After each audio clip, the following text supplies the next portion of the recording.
तर दादानो संताला त्रास दिला नसता दादानो.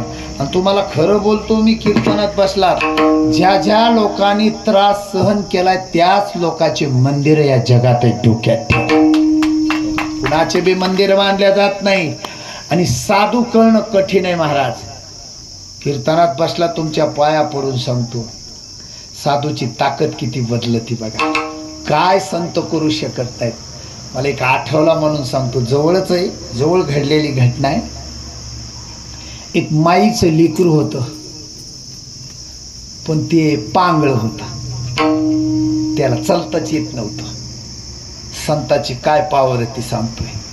तर ते चालता येत नव्हतं, पण तिनं भगवान बाबा बघितले नव्हते. ते फक्त नाव ऐकून होती मावशो. ते लेकरू कोणाचं आहे ते जवळ घ्या, इकडे लक्ष द्या. तिला फक्त माहित होते की भगवान बाबा एक महान संत आहे. पण एक दिवशी काय झालं बघा ना, नशीब उजळले भाग्य आता अवघी चिंता वारली. साक्षात भगवान बाबाचा टांग्या तिच्या दारात थांबला. आणि भगवान बाबा टांग्यातून खाली उतरले. काय म्हणले, ए आई मला पाणी प्यायचंय. तुमच्या डोक्यात येतंय मी काय बोलतोय ती, ए माई मला पाणी दे. टांग्यातून खाली उतरलेला महात्मा पाहिल्यानंतर ती मावशी म्हणती, बाबा पाणी प्यायचे. हो. पळत गेली आणि एक तांब्या तिने माठातला भरून आणला आणि बाबाच्या हातात दिल्याबरोबर बाबा पाणी प्यायली. पाणी प्यायचं झाल्यानंतर भगवान बाबानं त्या माऊलीचा चेहरा पाहिला तर दुःखी दिसला मावशी.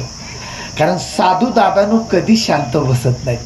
भगवान बाबाने विचारला, आई तुझा चेहरा मला दुःखी दिसतोय, तुझी अडचण काय? त्याच टायमाला दादानो आपलं जर दुःख कुणी विचारायला लागलं तर नक्की आपल्याला सुद्धा दादानो डोळ्यातून पाणी येतं. आणि दुःख विचारणारा माणूस साधारण नसतो बरं का.